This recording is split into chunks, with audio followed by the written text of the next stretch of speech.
Segera download Quran Tadabbur, dia meraih tafsir kebaikan. dalam genggaman Contoh, Anda. bulan Ramadan adalah bulan Al-Quran.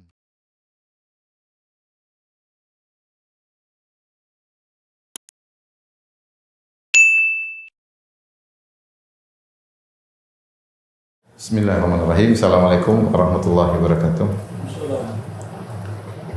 Alhamdulillahi ala ihsani wa syukru lahu ala taufiqihi wa amtinani. Asyhadu an la ilaha illallah wahdahu la syarika lahu ta'ziman li sya'nih wa asyhadu anna Muhammadan abduhu wa rasuluhu da'ila ridwani. Allahumma salli alaihi wa ala alihi wa ashabihi wa ikhwani. Ada para hadirin dan hadirat, bapak-bapak dan ibu-ibu yang dirahmati oleh Allah Subhanahu wa taala. Pada kesempatan bahagia ini kita mulai membahas tentang surat Az-Zumar. Surat Az-Zumar itu surat yang ke-39 dalam Al-Qur'an. Yang Az-Zumar dinamakan surat tersebut dengan surat Az-Zumar karena dalam surat tersebut disebutkan lafal Az-Zumar, wasiqal ladzina kafaru ila jahannam zumara, ya. Di mana orang-orang kafir digiring kepada neraka jahanam zumara, yaitu zumara maksudnya rombongan-rombongan, karena zumar jamak dari zumrah. Zumrah adalah lafal mufradnya, artinya rombongan. Kalau zumar itu jamaknya, pluralnya, rombongan-rombongan. Demikian juga wasiqal ladzina taqaw rabbahum ilal jannati zumara. Dan ketika orang-orang yang bertakwa kepada Rabb mereka digiring menuju surga atau diarahkan menuju surga zumara, dalam kondisi rombongan-rombongan. Dari situlah surat ini disebut dengan surat Az-Zumar. Dan demikian banyak surat-surat dalam Al-Quran dinamakan karena di situ ada lafal yang disebutkan dalam surat tersebut, seperti surat Al-Baqarah, ya. Innallaha ya'murukum an tadhbahu baqarah, ya. Allah memerintahkan kalian untuk menyembelih baqarah, sapi, maka disebut dengan surat Al-Baqarah. Demikian juga surat Al-Fil, ya. Alam tara kaifa rabbuka bi ashabil fil, ya. Jadi biasanya nama-nama surat diambil satu kalimat yang mudah mengingatkan tentang surat tersebut. Karena kalimat Zumar, ya, tidak terdapat kecuali dalam surat Az-Zumar, maka para ulama menjadikan Az-Zumar ini sebagai nama surat ini, surat Az-Zumar. Dan surat Az-Zumar adalah surat Makkiyah. Apa ini maksud dengan surat Makkiyah? Surat Makkiyah adalah surat yang diturunkan sebelum Nabi berhijrah ke kota Madinah. Ini namanya surat Makkiyah, atau ayat Makkiyah adalah ayat yang diturunkan ketika Nabi SAW belum berhijrah ke kota Madinah. Adapun kalau Nabi sudah berhijrah ke kota Madinah, ada surat atau ayat yang diturunkan, maka disebut dengan surat Madaniyah. Surat Madaniyah atau ayat Madaniyah. Ini sering saya sampaikan bahwasanya penamaan terkait dengan nama tempat, surat Makkiyah, surat Madaniyah, tetapi yang dimaksud adalah waktu turunnya. Apa saja surat atau ayat yang turun sebelum hijrah namanya surat Makkiyah atau ayat Makkiyah, dan apa saja surat atau ayat yang turun setelah Nabi hijrah ke Madinah namanya ayat Madaniyah atau surat Madaniyah. Meskipun turunnya di Mekah. Contoh firman Allah Subhanahu wa taala dalam surat Al-Maidah, "Al-yauma akmaltu lakum dinakum wa atmamtu 'alaikum ni'mati wa raditu lakum al-Islam madina." Pada hari ini aku sempurnakan bagi kalian agama kalian. Ayat ini turun ketika Nabi SAW wukuf di Padang Arafah. Dan kita tahu Padang Arafah lokasinya di Mekah. Tetapi ayat ini bukan ayat Makkiyah meskipun turunnya di Mekah. Ayat ini adalah ayat Madaniyah karena turun setelah Nabi berhijrah. Itu turun pada tahun 10 Hijriyah ketika Nabi sedang haji wada. Jadi ini sekedar pengetahuan bagi ibu-ibu sekalian, yang disebut ayat atau surat Makkiyah yaitu yang turun sebelum hijrah. Yang disebut dengan ayat dan surat Madaniyah adalah yang turun kepada Nabi setelah hijrah. Apa faedahnya kita mengetahui hal ini? Agar kita tahu audiens yang sedang dituju oleh Allah ketika diturunkan ayat atau surat tersebut. Kalau kita bilang ayat Makkiyah atau surat Makkiyah, berarti audiens yang dituju adalah kaum musyrikin Arab yang tinggal di Mekah, kaum Quraisy. Oleh karenanya ciri-ciri surat-surat Makkiyah atau ayat Makkiyah biasanya terkait dengan akidah, tentang tauhid, tentang pencelaan terhadap kesyirikan, tentang surga dan neraka, Lain halnya ketika Rasulullah SAW sudah berhijrah ke kota Madinah, maka ciri khas ayat-ayat dan surat Madaniyah terkait dengan hukum-hukum Islam, karena banyak turun hukum-hukum Islam ketika Nabi di Madinah. Demikian juga terkait orang-orang munafik, karena orang munafik munculnya baru di kota Madinah. Ya. Sehingga dari sini kita bisa mengambil faedah, biasanya surat-surat Makkiyah atau ayat-ayat Makkiyah biasanya terkait dengan akidah dan keimanan. Semisal hal ini, surat Az-Zumar yang akan kita bahas, ini surat yang luar biasa. Ibu-ibu yang dirahmati Allah Subhanahu wa taala, yang membahas tentang tauhid, bantahan terhadap orang-orang musyrikin. Bantahan terhadap orang-orang musyrikin. Sehingga topiknya adalah topik sebagaimana surat-surat Makkiyah terkait dengan keimanan, ya, dan bantahan terhadap kesyirikan. Adapun keutamaan surat ini, maka diriwayatkan fa'an Aisyah radhiyallahu taala anha qalat, dari Aisyah radhiyallahu taala anha, beliau berkata, kana Nabi sallallahu alaihi wasallam la yanamu ala firashihi hatta yaqra'a kulla lailatin bi Bani Israil waz Zumar. Kata Aisyah radhiyallahu taala anha, adalah Nabi SAW tidaklah beliau tidur kecuali beliau sudah membaca setiap malam surat Bani Israil, itu surat Al-Isra, Subhanalladzi asra bi 'abdihi lailan minal masjidil haram ila masjidil aqsa dan seterusnya, dan surat Az-Zumar. Surat Az-Zumar. Ini hadis diriwayatkan oleh Tirmizi dan dihasankan oleh sebagian ulama, seperti dihasankan oleh Ibnu Hajar, kemudian dihasankan oleh Syekh Albani rahimahullahu taala, demikian juga sebelumnya oleh Al-Haythami. Jadi kami memandang hadis ini hadis yang hasan. Di antara keutamaan surat Az-Zumar yaitu dibaca sebelum tidur, seorang baca surat Az-Zumar, ya. Sebelum tidur baca surat Az-Zumar, demikian juga surat Bani Israil. Dan benar, karena kalau kita baca surat Az-Zumar kita akan diingatkan tentang tauhid. Tujuan penciptaan kita di alam semesta ini adalah agar kita mentauhidkan Allah Subhanahu wa taala dan menjauhkan diri dari segala bentuk kesyirikan sejauh-jauhnya. Baik, kita akan masuk pada surat Az-Zumar. Allah Subhanahu wa taala berfirman, silakan Ibu buka surat ke-39, kata Allah Subhanahu wa taala. Bismillahirrahmanirrahim. Tanzilul kitabi minallahil azizil hakim. Kata Allah Subhanahu wa taala, tanzilul kitab, kitab Al-Qur'an ini diturunkan minallahi al-azizil hakim, diturunkan dari Allah Al-Aziz yang maha perkasa, Al-Hakim yang maha bijaksana. Di sini di awal surat Allah Subhanahu wa taala menyebutkan tentang kemuliaan Al-Qur'an, di mana Al-Qur'an itu tanzil, diturunkan dari Allah Subhanahu wa taala, diturunkan dari Allah Subhanahu wa taala. Yang Allah Subhanahu wa taala disebutkan sifatnya minallahil azizil hakim, dialah Allah yang aziz dan al-hakim. Kita akan bahas satu-satu. Pertama, makna tanzil. Tanzil artinya turun. Dan kata tanzil sendiri dari bahasa Arab nazzala yunazzilu tanzil. Nazzala yunazzilu tanzil dengan mentasydid huruf zai, nazzala yunazzilu. Dan bahasa Arab kalau fa'ala yufa'ilu maka menunjukkan pengulangan, yang menunjukkan bahwasanya Al-Qur'an itu turun kepada Nabi Muhammad sallallahu alaihi wasallam secara munajjaman, yaitu secara bertahap, ya. Secara bertahap, ya. Karena Al-Qur'an turun sesuai dengan peristiwa-peristiwa yang dialami oleh Nabi sallallahu alaihi wasallam. Ketika ada peristiwa ini turun ayat ini, ketika ada peristiwa ini turun surat ini. Ada asbabun nuzulnya, ada sebab turunnya surat-surat tersebut.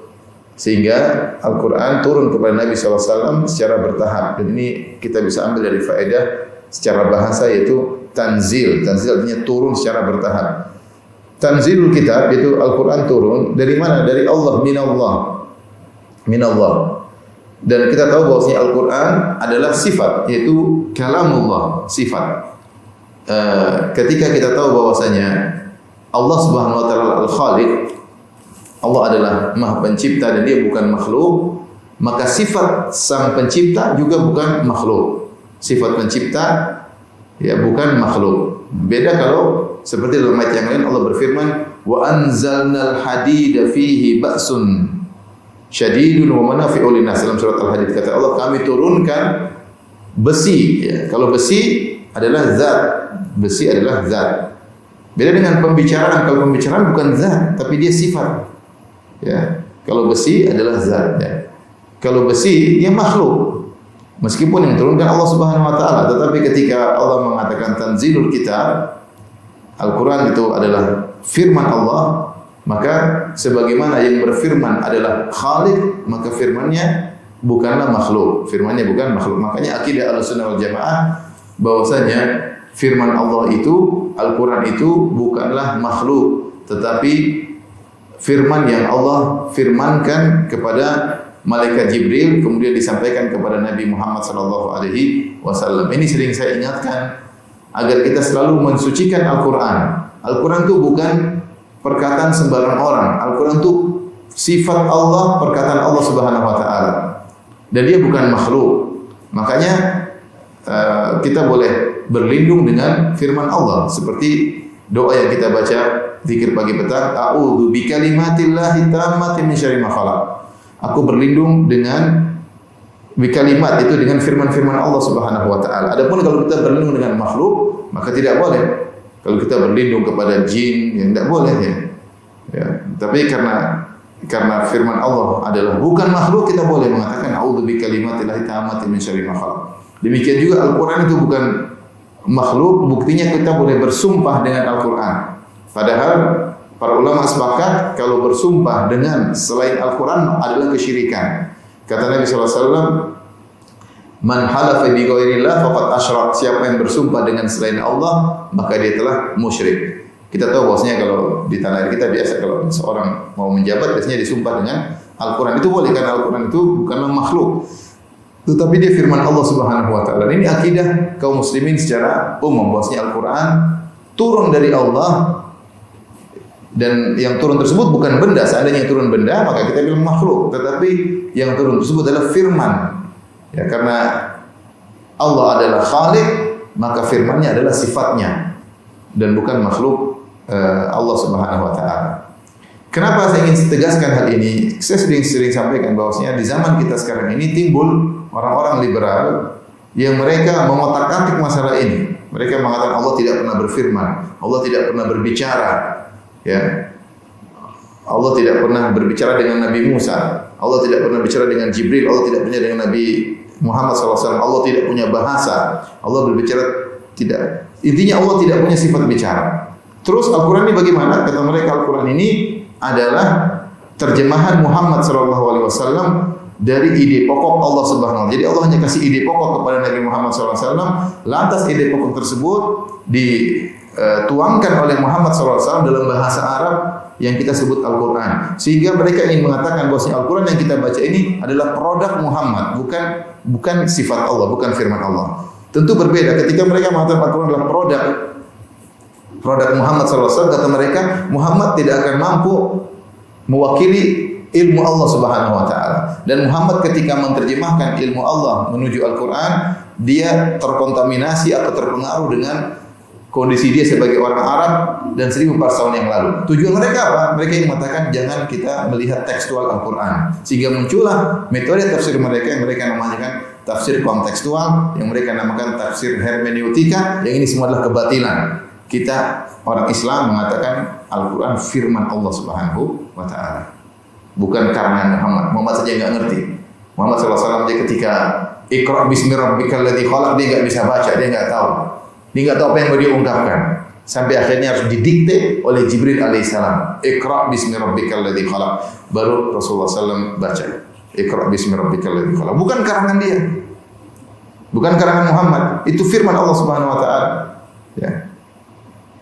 Kata Allah, "Law taqawwala alaina ba'dhal aqawil akhadna minhu bil yamin, thumma laqata'na minhu al-watin." Kalau seandainya Muhammad mengarang-arang Al-Quran, maka kami akan siksa dia, kami akan binasakan dia, kata Allah Subhanahu wa taala. Ketika Jibril mendiktekan Al-Quran kepada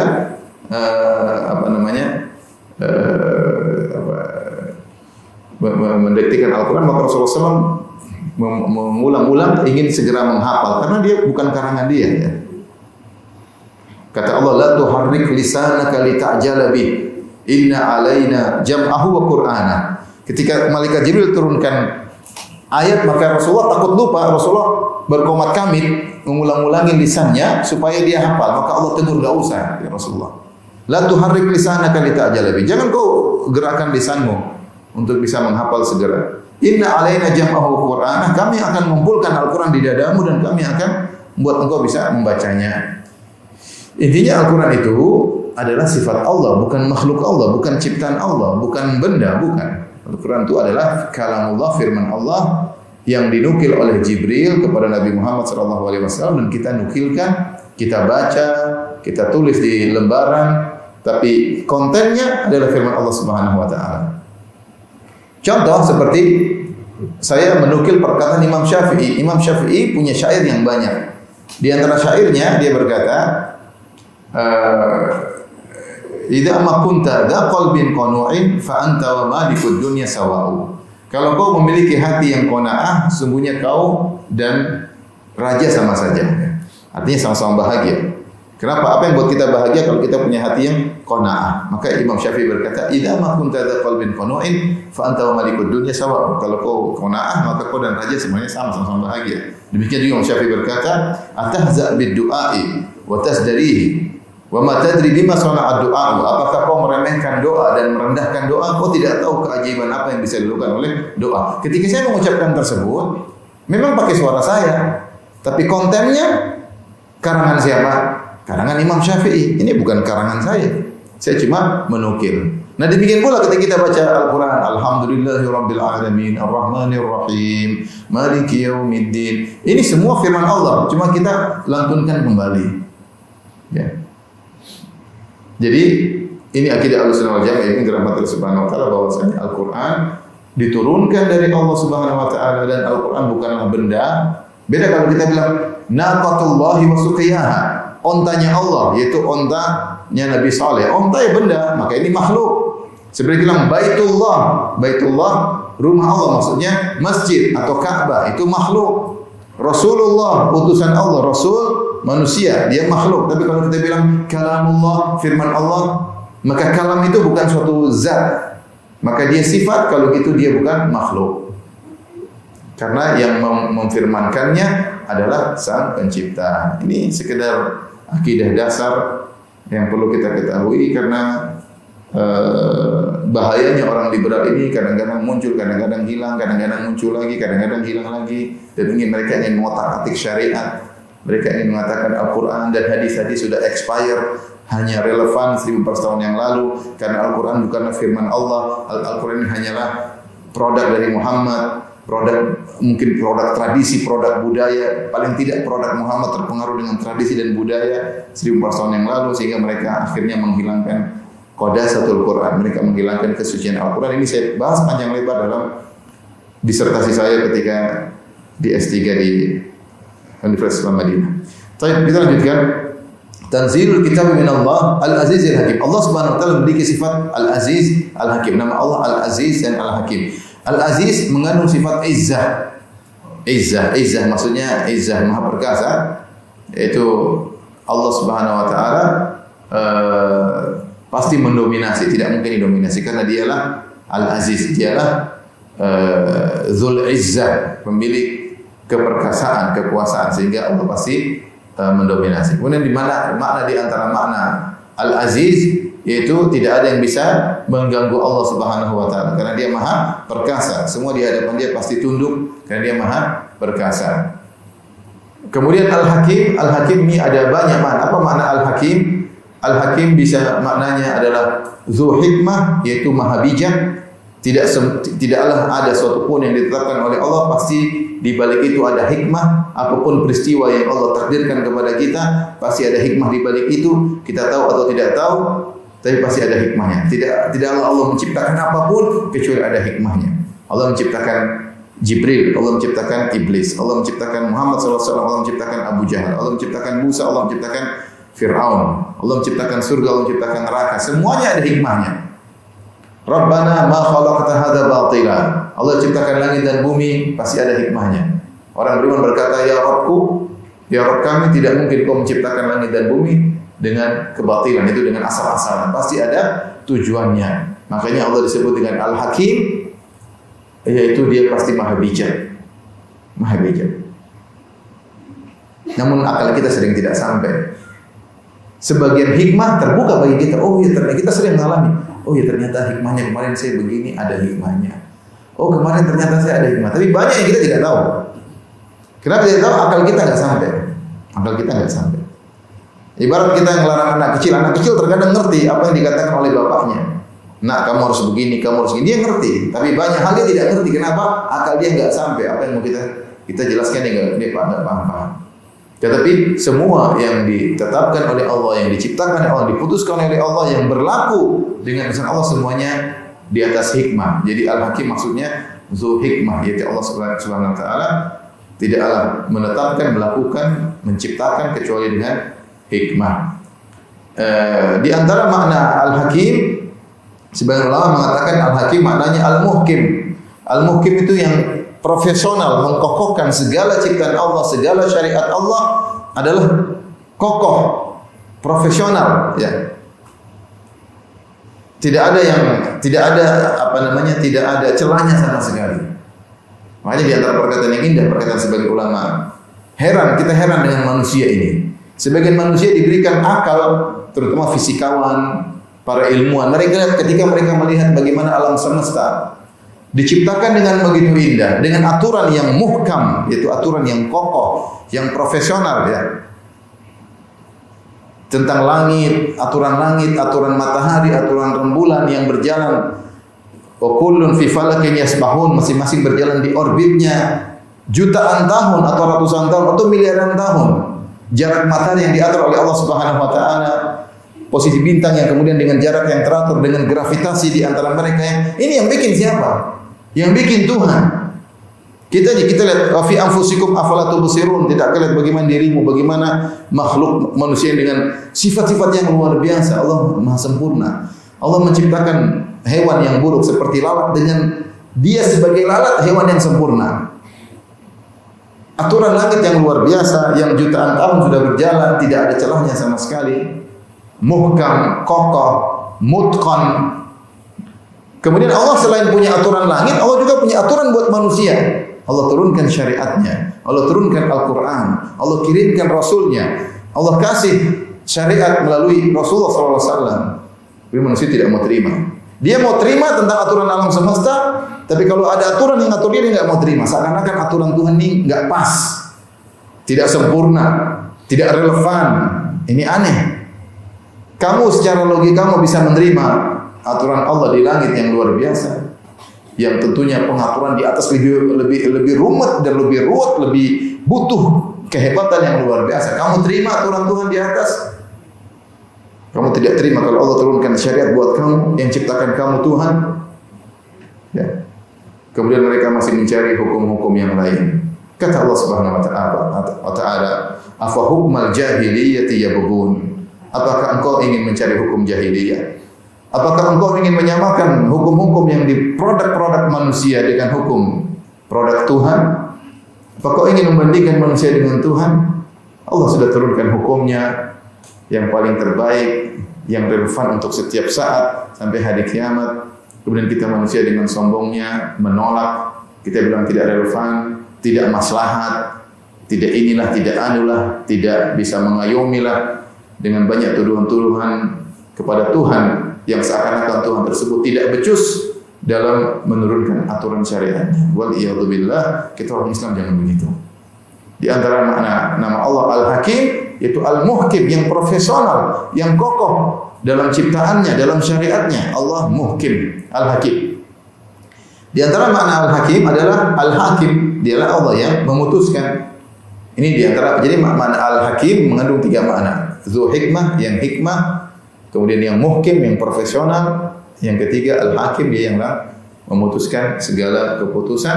Tidak ada yang berlaku la radda li hukmihi, semua yang berlaku di alam semesta ini semua atas keputusan Allah Subhanahu wa taala. Nah, ketika Allah menjelaskan tentang agungnya Al-Qur'an, Allah mengatakan tanzilul kitabi minallahil azizil hakim. Diturunkan Al-Qur'an secara bertahap dari Allah yang Maha Perkasa dan Maha Bijak. Sebagaimana Allah Maha Bijak dan Maha Perkasa, demikian juga firman-firman-Nya. Firman-firman-Nya pun demikian. Kuat. Wa innahu lakitabun aziz. Sungguhnya Al-Qur'an itu kitab yang perkasa yang kuat. La ya'tihil batilu min baini yadayhi wala min khalfihi. Tidak ada kebatilan yang ditemukan dalam Al-Qur'an, tidak bisa didatangi. Al-Qur'an tidak bisa didatangi oleh kebatilan, dari depan dan di belakang enggak bisa. Ya. Afala yatadabbaruna al-Qur'an, tidakkah kalian mentadabburi Al-Qur'an? Walau kana min 'indi ghairillahi lawajadu fi ikhtilafan katsira. Kalau seandainya Al-Qur'an dari selain Allah, maka mereka akan mendapati banyak kontradiktif dalam Al-Qur'an. Namun tidak ada. Kenapa? Yang menurunkan Al-Aziz Al-Hakim, yang Maha Perkasa, yang Maha Profesional, maka sifat Allah Al-Qur'an juga firman Allah yang Maha Sempurna. Kita nggak usah jauh-jauh. Jadi maksud saya, pembicaraan terpengaruh dengan sang pembicara. Ini logika sederhana. Pembicaraan seseorang tergantung dengan sifat orang tersebut. Kita dapati misalnya anak SD kita suruh ngarang. Anak SD dia akan ngarang dan kemampuan dia terbatas, dia ngarang sesuatu. Bahasanya terbatas, kontennya juga biasa-biasa saja. Tapi coba kalau kita suruh misalnya anak mahasiswa yang ngarang, dia akan ngarang dengan bahasa yang indah, dengan konten yang teratur, yang itu manusia kita bisa bedakan. Oh ini anak tulisan anak SD, oh ini tulisan profesor, oh ini tulisan orang pengalaman. Dengan melihat tulisan kita bisa mengetahui hebatnya sang penulis atau buruknya sang penulis. Nah, ketika kita tahu bahwasanya Allah Subhanahu wa taala Maha hebat, maka firman-Nya juga pasti maha hebat. Firman juga pasti maha hebat. Maka Allah, sifat Al-Quran adalah aziz dan dia juga hakim. Dia juga hakim. Makanya di antara sifat Al-Quran wa muhaiminun alaihi ya. Wa muhaiminan alaihi. Al-Quran itu adalah hakim bagi kitab-kitab suci terdahulu. Kalau sudah ada Al-Quran maka semuanya harus tunduk kepada ayat-ayat dalam Al-Quran. Kita lanjutkan ibu-ibu yang dirahmati Allah Subhanahu wa taala, ayat berikutnya, ayat yang kedua. Inna anzalna ilaikal kitaba bil haqqi fa'budillaha mukhlishan lahuddin. Sesungguhnya kami telah turunkan kepada engkau Al-Qur'an ya, bil haqq, dengan kebenaran. Fa'budillaha mukhlishan lahuddin, maka beribadahlah kepada Allah dengan mengikhlaskan agamamu. Tapi di sini ada yang pertama kita bahas, Allah mengatakan inna, sungguhnya kami. Sungguhnya kami. Dan dalam bahasa Arab kata kami bisa maknanya jamak, plural. Saya mengatakan kami karena kami bertiga, kami berempat, mengatakan kami. Kalau saya sendiri saya mengatakan anak saya. Ini dalam bahasa Arab. Kami bisa maknanya 2-3 orang, maka menggunakan kata inna. Inna nahnu, itu kami.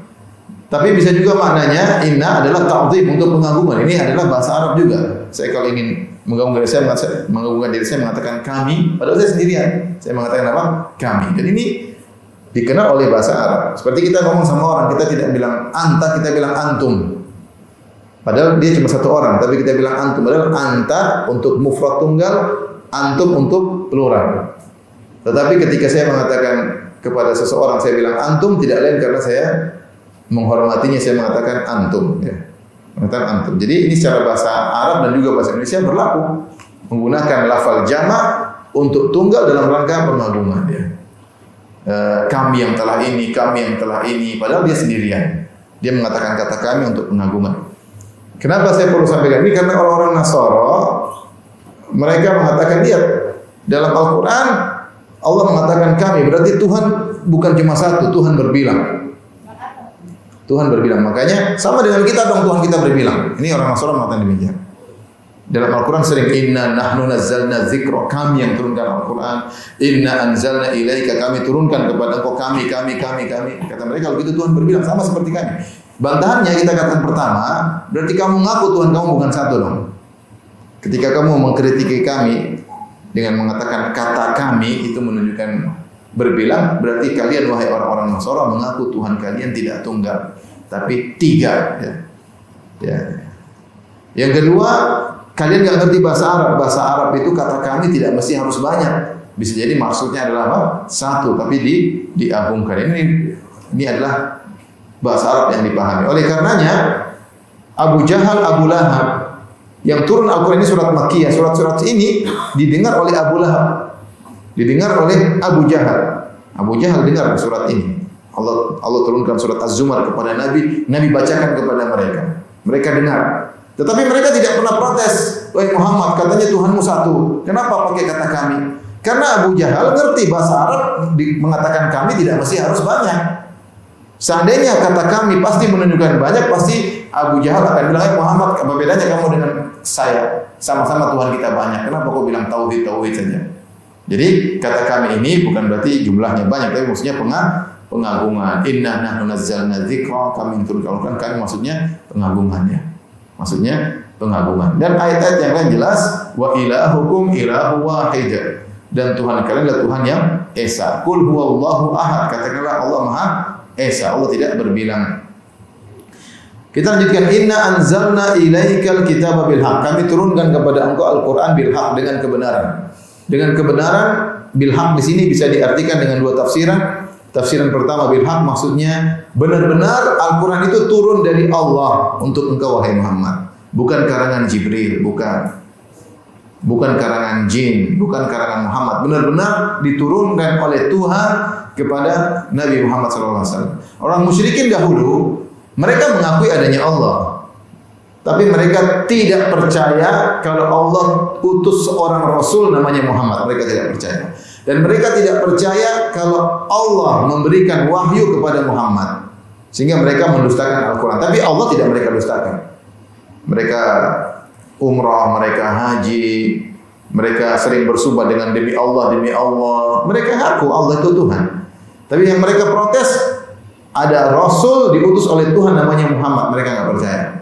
Dan mereka protes juga bahwasanya Rasul tersebut dikasih wahyu oleh Rabbul Alamin, dikasih wahyu oleh Allah Subhanahu wa Ta'ala. Maka Allah bantah, Allah mengatakan, Inna anzalna ilaikal kitaba bil haq. Wahai Muhammad, sungguhnya kami turunkan kepada engkau benar-benar dari kami. Al-Quran itu dari kami, bukan karanganmu. Ini namanya disebut Al-Quran turun dengan kebenaran. Makna yang kedua, bil haq maksudnya isi Al-Quran semuanya hak, isi Al-Quran semuanya benar, tidak ada kebatilan sama sekali. Ya. Tidak ada kitab yang sempurna kecuali Al-Quran. Adapun kitab-kitab yang lain, kitab hadis, apalagi karangan manusia, pasti ada salahnya, pasti ada kontradiktifnya, mungkin salah ketiknya, mungkin ada typonya. Adapun Al-Quran tidak. Al-Quran sempurna dan terjaga sampai sekarang. Ya. Bahkan anak kecil mudah untuk menghafalkan Al-Quran. Maka Allah mengatakan fa'budillaha, maka sembahlah wahai Muhammad, sembahlah Allah mukhlishan lahuddin, dengan mengikhlaskan agama baginya. Seakan-akan Allah berkata, wahai Rasulullah, kami telah menurunkan Al-Quran kepadamu dan ini nikmat yang sangat besar, maka bersyukurlah dengan beribadah yang ikhlas kepada Allah. Demikianlah kita Nabi SAW. Jadi Al-Quran itu nikmat yang besar, nikmat yang besar. Ya, Rasulullah SAW sangat bahagia kalau Al-Quran turun kepadanya. Sangat bahagia. Rasulullah SAW sangat berseri-seri ketika Al-Quran telah turun kepadanya. Ya. Para sahabat juga bahagia kalau ada ayat-ayat yang turun. Ada firman Allah yang turun mengomentari kondisi mereka, mengarahkan mereka. Mereka sangat bahagia.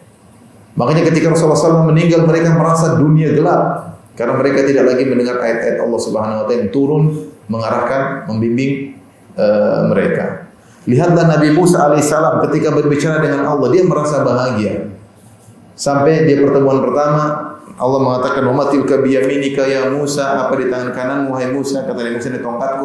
Musa bercerita alaihissalam. Setelah itu Allah bikin janji, kamu datang lagi nanti. Kamu datang lagi nanti bersama kaummu. Ternyata Nabi Musa datang di luar. Sebelum perjanjian, kaumnya belakangan, maka Allah berkata, "Wa ma a'jalaka an qaumika ya Musa." Apa yang buat kau terburu-buru wahai Musa sehingga kau datang di luar, kau tinggalkan kaummu? Qala inna ala athari wa ajiltu ilaika rabbi litarda. Aku segera kuburu-buru di luar ya Allah agar kau ridho kepadaku. Kata para ulama, Nabi Musa rindu untuk berbicara lagi dengan Allah Subhanahu wa taala. Kenapa? Dia merasakan kebahagiaan luar biasa ketika dia berbicara dengan penciptanya, Rabbul Alamin yang maha sempurna. Yang selama ini memberikan dia kenikmatan, menolong dia, tidak jadi dibunuh oleh Fir'aun. Kemudian dia bertemu dengan sang penolong tersebut, sang penciptanya, maka dia merasa bahagia. Maka sebelum tanggalnya dia sudah datang sebelumnya. Kemudian kerinduan tersebut semakin memuncak sehingga dia ingin lihat Allah. Bukan ngomong lagi, dia ingin lihat. Mungkin dia mengatakan, Rabbi arini anzur ilaik. Ya Allah, tunjukkan pada diriku, tunjukkanlah dirimu kepada aku, ingin melihat engkau. Kata Allah, qala lan tarani, kau tidak akan bisa lihat aku. Kau tidak akan mampu. Kenapa? Matamu tidak mampu untuk melihat. Walakin inzur ilal jabali fa in istaqarra makanahu fasawfa. Lihatlah kepada gunung, kalau gunung masih kokoh, kau akan lihat aku. Falamma tajalla rabbuhu lil jabali ja'alahu dakka. Tatkala Allah menampakkan dirinya pada gunung pun hancur, wa kharra Musa sa'iqa, Musa pun pingsan atau mati. Tapi dia ingin melihat Allah, kenapa dia rindu? Dia berbicara dengan Allah, dia bahagia. Oleh karenanya Al-Qur'an itu kitab kebahagiaan. Kitab kebahagiaan, nikmat diturunkan Al-Qur'an. Kita dapat Al-Qur'an ini nikmat. Kita baca Al-Quran, ada ketentraman, petunjuk bagi kita. Kita baca kisah-kisah, kita baca petunjuk, kita baca ayat tentang musibah, tentang surga, tentang neraka, tentang kisah-kisah orang zalim, tentang bagaimana subhanallah, ya, aturan, dustur, undang-undang kehidupan semua ada dalam Al-Quran. Arahan, bimbingan, adab semuanya ada. Makanya Al-Quran adalah nikmat yang paling besar. Nikmat yang paling besar. Makanya ketika Allah mengatakan Ar-Rahman 'allamal Qur'an, Allah sebutkan Allah Maha Penyayang. Di antara bukti sayangnya Allah, Allah berikan kenikmatan. Kenikmatan yang pertama Allah sebutkan 'allamal Qur'an, Allah ajarkan Al-Quran. Itu nikmat yang paling besar yang kita kadang-kadang kita lupakan. Nikmat tersebut tidak pernah kita baca, tidak pernah kita hayati, taruh di kantong aja. Sudah download berapa aplikasi tidak pernah dibaca. Jadi kita tidak merasakan nikmat tersebut. Padahal Allah ketika mengatakan Ar-Rahman, Allah Maha Penyayang, sangat sayang kepada hamba-hambanya. Di antara bukti sayangnya, 'allamal Qur'an. Allah mengajarkan apa? Al-Quran. Oleh karenanya ketika Allah menyebutkan kepada Nabi Muhammad SAW, Inna anzalna ilaikal kitab bil haqq ya Rasulullah. Kami turun kepada engkau Al-Quran, maka kau harus bersyukur. Di antara bentuk syukurmu, fa'budillaha mukhlishan lahuddin. Beribadahlah kepada Allah dengan ikhlas. Tanda kita bersyukur kepada Tuhan atas nikmat apapun yang Allah berikan kepada kita adalah kita ikhlas dalam beribadah. Kalau ternyata kita beribadah mencari pujian manusia, mencari sanjungan manusia, mencari pengakuan manusia, berarti kita tidak bersyukur. Makanya Allah mengatakan balillaha fa'bud wa kum minasyakirin. Maka beribadahlah saja kepada Allah dan jadilah engkau termasuk orang yang bersyukur. Karena orang yang bertauhid adalah orang yang bersyukur. Karena dia tahu tidak ada yang memberikan dia kenikmatan, rezeki, nikmat keluarga, nikmat iman, nikmat kesehatan, nikmat anak-anak, nikmat banyak sekali kecuali Allah. Maka dia harus fokuskan ibadahnya kepada Allah Subhanahu wa taala. Siapa yang syirik, siapa yang riya, itu orang tidak bersyukur. Maka Allah ingatkan kepada Rasulullah SAW, kami telah turunkan Al-Quran kepada kau Muhammad, maka bersyukurlah. Di antara cara bersyukurmu, fa'budillaha mukhlishan lahuddin. Beribadahlah kepada Allah dengan mengikhlaskan agama baginya. Mukhlishan, harus ikhlas.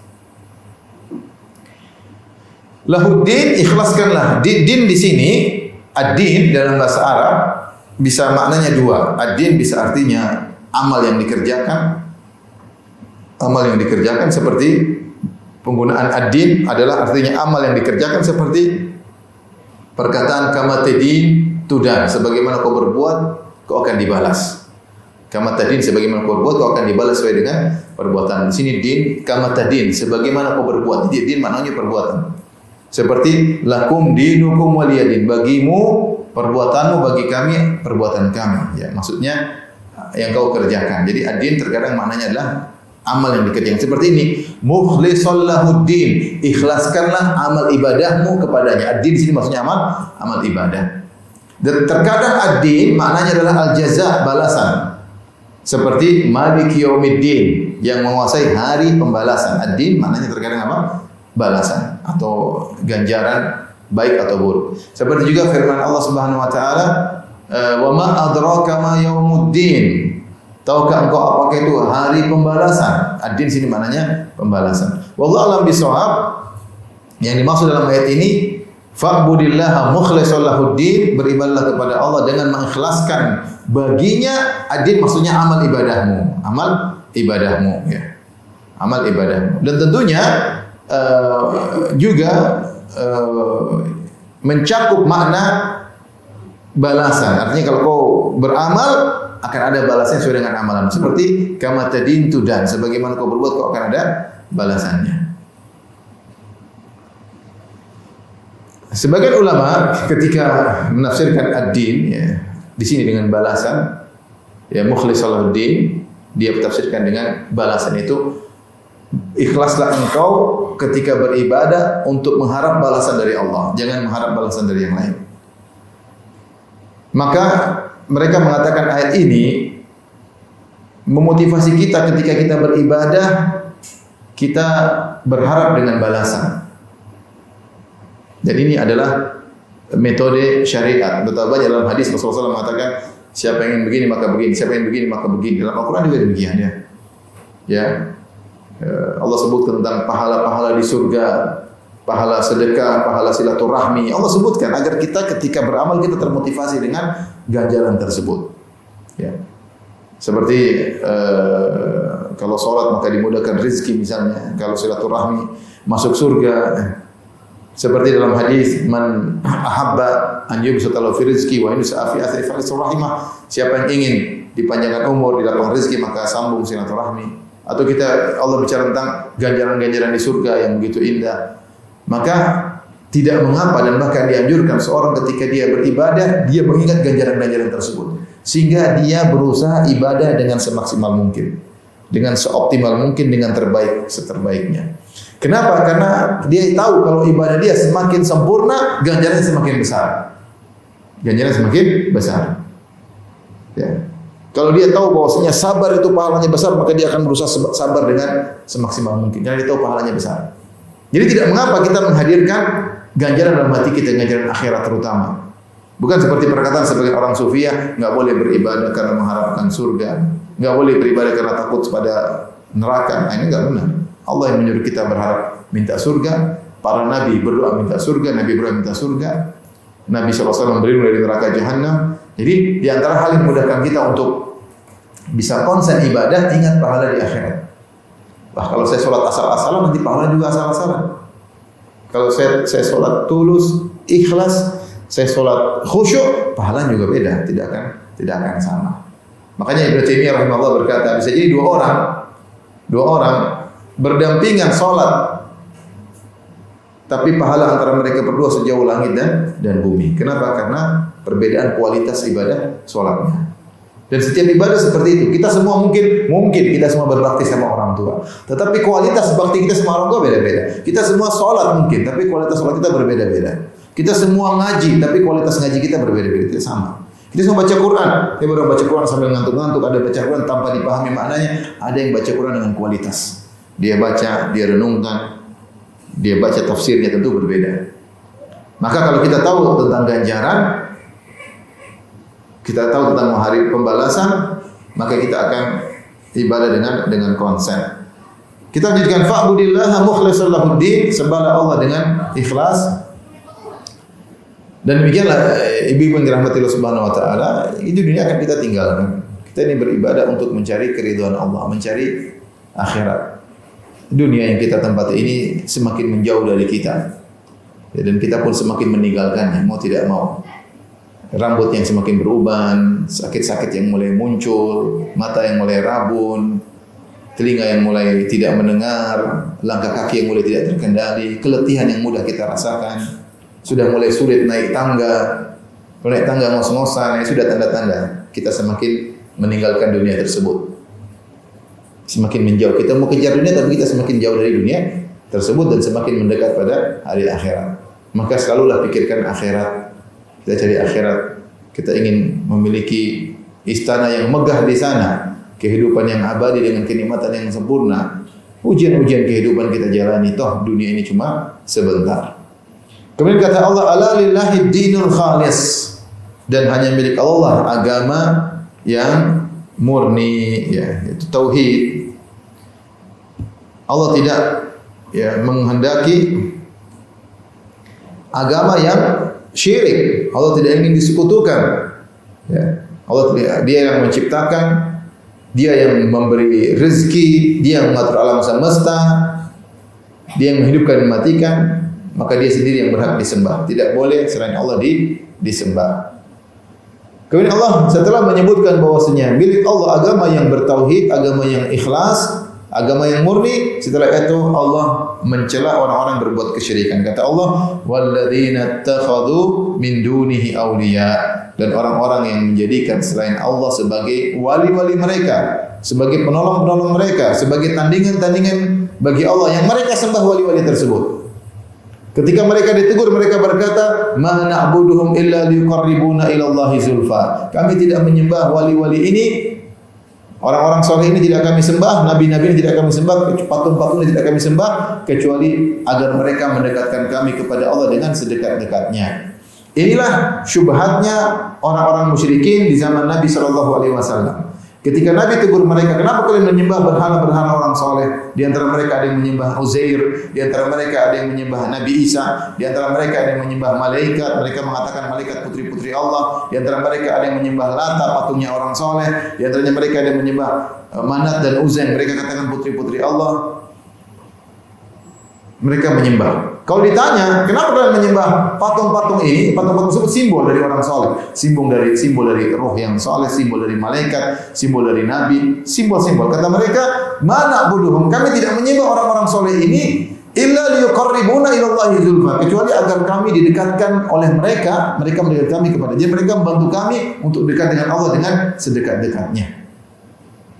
Ini syubhat, kerancuan pemikiran ada pada orang musyrikin. Menurut mereka, justru mereka berbuat syirik ini adalah untuk menuju kepada Allah. Kalau kami nyembah Allah langsung, susah dekat.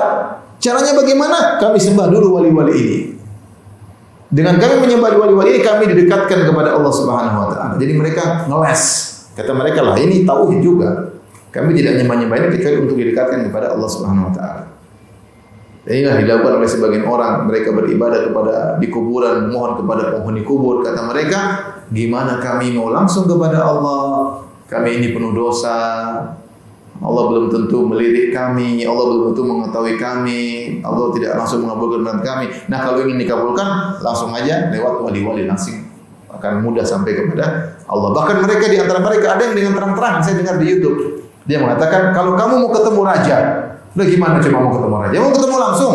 Gak bisa dong. Ketemu langsung kamu gak diperhatikan sama raja.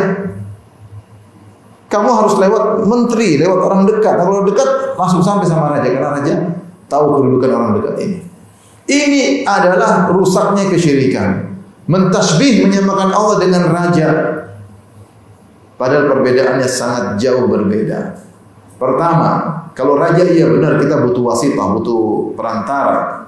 Ya, butuh orang. Kenapa? Karena raja tidak tahu apa-apa. Dia tidak tahu kondisi rakyatnya secara detail. Dia tidak tahu. Pertama, raja tidak. Kalau Allah Maha mengetahui seluruh yang terjadi. Jangankan kamu, binatang melata di dalam lubang di dalam bumi Allah tahu. Jangankan kamu, hewan di dasar lautan Allah tahu. Wa ka'ayyin min dabbatin la tahmilu rizqaha Allahu yarzuquha wa iyyakum. Betapa banyak hewan melata tidak bisa ngatur rezekinya. Allah yang kasih rezeki. Dengan jumlah hewan melata mungkin triliunan banyak, Allah tahu rezeki. Allah tahu secara detail. Wa ma min dabbatin fil ardi illa Allah rizquha wa ya'lamu mustaqarraha wa mustawda'aha. Tidak ada satu binatang melata pun di atas muka bumi kecuali Allah yang tanggung rezekinya. Allah tahu kapan dia di dalam sangkarnya, Allah tahu kapan dia keluar, Allah tahu kapan dia kembali lagi. Allah tahu kapan dia lahirnya, kapan dia matinya. Allah tahu dari A sampai Z tentang hewan tersebut. Makanya Allah atur rezekinya seberapa sampai kapan Allah atur. Terus kamu bilang, lihat raja tidak sama, raja nggak ngerti. Kita mana bicara, mana tahu raja, mana tahu presiden berbicara, kita nggak tahu. Allah Maha tahu segalanya. Mereka berkata lagi, kalau raja benar raja sama kita, mungkin raja tidak kasihan sama kita, dia nggak kenal kita. Nanti baru ada yang jelaskan, raja ini orang ini lagi begini. Akhirnya oh kasihan ya, baru raja ngerti ini butuh dikasihan. Kalau Allah Arhamur Rahimin, Maha Penyayang, tidak perlu ada yang kasih tahu ini begini. Allah lebih sayang kepada hambanya daripada ibu terhadap anaknya. Enggak perlu diajarin sama orang. Kalau raja iya perlu dikasih tahu. Terus raja itu kalau mau bantu rakyat jelata karena diomongin oleh menteri, dia nggak enak sama menteri karena menteri punya jasa sama dia. Kalau dia menteri ngambek kerja, dia mungkin juga nggak bisa. Kalau Allah tidak butuh dengan siapapun, semua makhluk yang butuh kepada Allah Subhanahu Wa Taala. Tidak ada namanya tidak enak di sisi Allah. Kalau raja ada nggak enaknya, nggak enak sama ini, nggak enak sama anu. Presiden juga dibikin nggak enak sama menteri ini, nggak enak. Mereka punya jasa, mereka dulu tim ini, tim suksesi lah macam-macam. Kalau Allah tidak ada begitu-begitunya. Ada begitu. Oleh karenanya ketika mereka mengatakan kita harus minta lewat ruh agar sampai kepada Allah, ini berarti mereka telah mengkiaskan, menyamakan Allah dengan makhluk, dan mereka secara tidak langsung merendahkan Allah, seakan-akan Allah tidak tahu kondisi ciptaannya, seakan-akan Allah tidak penyayang, seakan-akan Allah baru ngeh kalau dikasih tahu sama yang dekat-dekat dengan dia. Oleh karena itu syirik sangat berbahaya. Karena di balik kesyirikan ada bentuk perendahan terhadap Allah Subhanahu wa taala. Di balik kesyirikan ada bentuk perendahan terhadap Allah Subhanahu wa taala. Maka apa yang dilontarkan argumentasi yang disampaikan oleh orang-orang musyrikin, "Ma na'budu illa liyuqarribuna ila Allahi zulfa." Kami tidak menyembah orang-orang soleh ini kecuali untuk mendekatkan kami kepada Allah, maka ini kebatilan. Allah tidak terima. Ala lillahi dinil khalis. Hanya bagi Allah agama yang murni, yang tahu, tidak ada kesyirikan. Dan Allah cela mereka. Walladzina ittakhadhu min dunihi awliya'a ma na'budu illa liqarribuna ila zulfa. Orang-orang yang mengambil tandingan-tandingan, sekutu-sekutu bagi Allah, mereka sembah dan mereka beralasan, berargumentasi kami ini sembah. Kami beribadah kepada sembahan-sembahan ini agar bisa dekat dengan Allah. Inilah kebatilan. Setelah itu Allah berkata, "Innallaha yahkumu bainahum fima hum fihi yakhtalifun." Allah yang akan memutuskan di antara mereka atas perselisihan mereka. Di sini ada beberapa pendapat di kalangan tafsir. Allah mengatakan Allah cukup mentahdid, maksudnya mengancam mereka. Silakan kalian ngomong alasan ini, alasan anu. Ingat Allah akan menghukum di antara mereka apa yang mereka perselisihkan. Innallaha yahkumu bainahum. Sungguhnya Allah akan menghakimi mereka di hari persidangan nanti, hari kiamat kelak. Fima hum fihi yakhtalifun, pada perkara yang mereka perselisihkan. Nah, beberapa pendapat di kalangan para ahli tafsir. Apa maksudnya Allah menghukum di antara mereka yang saling berselisih ini? Siapa mereka ini? Pendapat pertama, maksudnya Allah menghukum antara musyrikin dengan kaum muslimin. Kalian sekarang silakan orang musyrikin. Nanti hari kiamat kelak nampak orang muslimin masuk surga, kalian masuk neraka. Ini pendapat. Banyak ahli tafsir berpendapat maksudnya Allah menjadi hakim di antara kaum muslimin yang bertauhid dengan kaum musyrikin. Pendapat yang kedua, Allah Subhanahu wa taala menjadi hakim antara kaum musyrikin yang berselisih karena mereka dalam kesyirikannya bermacam-macam jalannya. Ada yang menyembah nabi, ada yang menyembah malaikat, ada yang menyembah orang soleh, ada yang menyembah berhala, ada yang menyembah matahari, ada yang menyembah bintang, ada yang menyembah pohon, ada yang menyembah hewan. Mereka nanti hari kiamat kelak Allah putuskan mereka semua musyrik dan semua jalan yang mereka tempuh adalah kebatilan. Ini tafsiran kedua. Innallaha yahkumu bainahum fima hum fihi yakhtalifun. Allah menjadi hakim di antara mereka atas kerancuan mereka, metode kesyirikan mereka yang bermacam-macam. Pendapat ketiga mengatakan innallaha yahkumu bainahum fima hum fihi yakhtalifun. Allah menjadi hakim di antara mereka, yaitu Allah akan ambil karena mereka menyembah Uzair, mereka menyembah Nabi Isa, ada yang menyembah malaikat, ada yang menyembah Nabi Muhammad. Maka semua yang mereka sembah ini dimasukkan surga, sementara yang menyembah dimasukkan dalam neraka jahanam. Kalian menyangka kalian menyembah orang-orang soleh ikut masuk surga? Enggak, orang soleh masukkan surga, para penyembah masuk neraka jahanam. Ini semua adalah ancaman yang Allah berikan kepada, yang Allah sebutkan kepada orang musyrikin agar mereka berhenti, karena mereka mungkin sekarang nyaman dan tentram, bersenang-senang, tapi ingat ada hari kebangkitan, dan ketika hari kebangkitan Allah akan memberi keputusan di antara mereka. Innallaha la yahdi man huwa kadhibun kaffar. Sungguhnya Allah Subhanahu wa taala tidak akan beri petunjuk kepada orang yang pendusta lagi kafir, lagi ingkar. Ini dalil bahwasanya dusta menghalangi hidayah. Dusta menghalangi hidayah. Orang yang sering berdusta semakin jauh hidayah darinya. apalagi sudah stempel sebagai pendusta, hidayah akan sulit baginya. Kecuali yang Allah kehendaki untuk memberi hidayah kepadanya. Tapi hukum asal orang sering berdusta ini sudah dapat hidayah, sulit. Biasanya dapat hidayah itu orang yang mencari kebenaran, yang jujur, namun masih ada kerancuan, masih terkena syubhat. Tapi kalau dia jujur, biasanya dikasih petunjuk. Tapi kalau memang dia dusta, ikut hawa nafsu, susah dapat petunjuk. Susah dapat petunjuk. Jadi Allah tidak memberi petunjuk kepada orang yang pendusta dan juga kafir, suka mengingkari. Taib, ini dalil sebaliknya, berarti mafhum mukhalafahnya, berarti orang yang jujur dan orang yang bersyukur akan diberi petunjuk oleh Allah Subhanahu wa taala. Akan diberi petunjuk oleh Allah Subhanahu wa taala. Dan ini agak sedikit masalah akidah ya. Mungkin ibu agak sulit, tapi saya mau sampaikan saja karena saya menyampaikan maksudnya supaya nanti ditranskrip suatu saat bisa diulangi lagi, dibaca. Ini dalil juga bahwasanya bantahan terhadap orang-orang Qadariyah. Orang-orang Qadariyah itu, mungkin ibu nggak ngerti Qadariyah itu apa, tapi saya jelaskan sedikit saja. Orang Qadariyah itu mereka meyakini Allah tidak punya andil dalam memberi petunjuk kepada siapapun. Allah ciptakan, Allah biarkan. Ibarat kalau seorang buat robot, robotnya dilepasin begitu saja. Satu robot belok kanan, satu robot belok kiri. Allah tidak punya urusan. Ini tidak benar. Akidah Ahlussunnah wal Jamaah tidak demikian. Allah menciptakan dan Allah mengarahkan.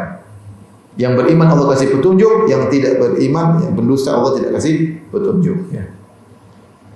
Mereka ingin menjelaskan keadilan, tapi tidak bakalan bisa. Kata mereka, Allah dan makhluk ibarat seorang bapak yang punya anak 3, yang punya anak 2, yang satu dua-duanya dikasih pedang yang sama. Kemudian yang satu jadi berjihad, yang satu jadi perampok. Yang salah bukan bapaknya. Bagaimana kita bantah? Kita bilang kalau anaknya sama persis, pedangnya sama persis, on the deal-nya sama persis, pasti outputnya juga sama persis.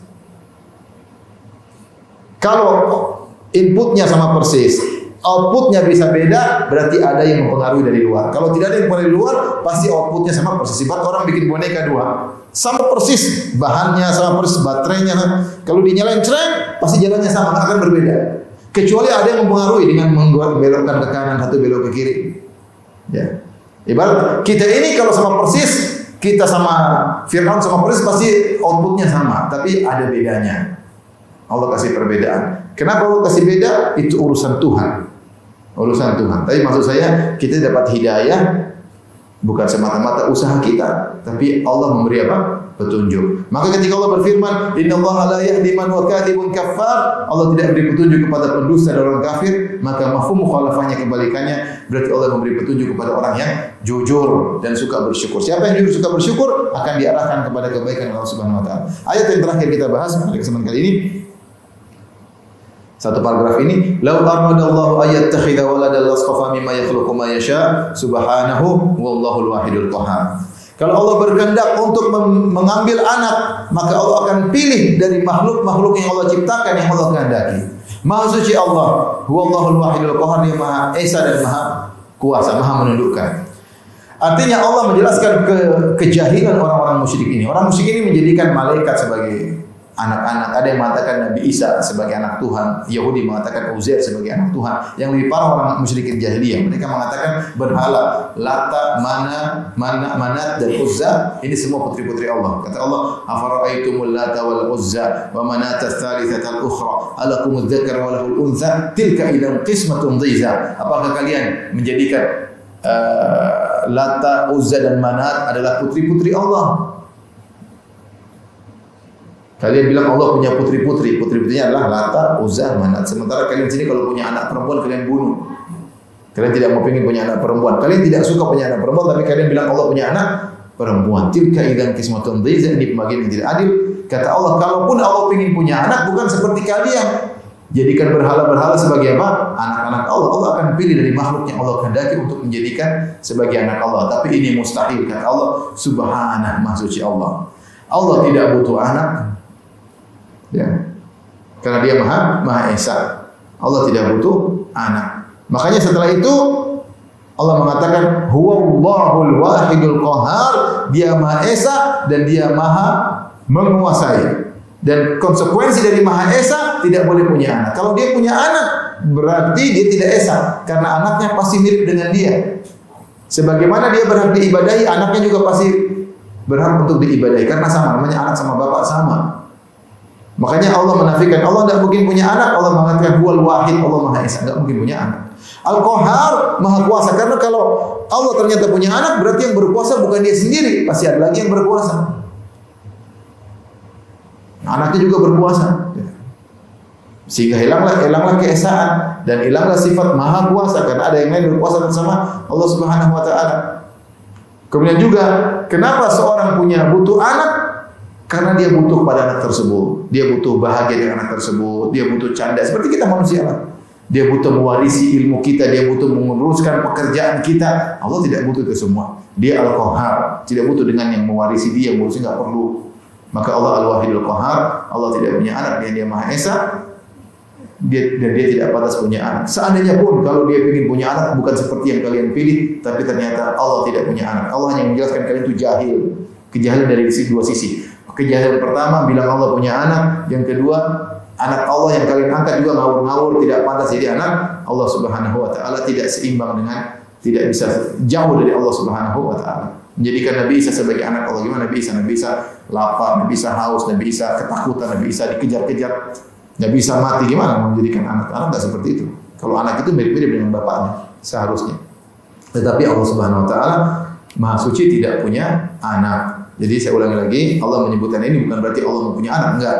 Tapi untuk menjelaskan kejahilan orang-orang musyrikin dari dua sisi. Pertama, kalian jahil karena Allah tidak punya anak. Kalian bilang Allah punya anak. Kejahilan kedua, kalian milih ini jadi anak Allah juga salah pilih. Wallahu ta'ala alam bisawab. Ini saja ilmu yang dirahmati Allah Subhanahu Wa Taala yang bisa kita sampaikan pada kesempatan kali ini.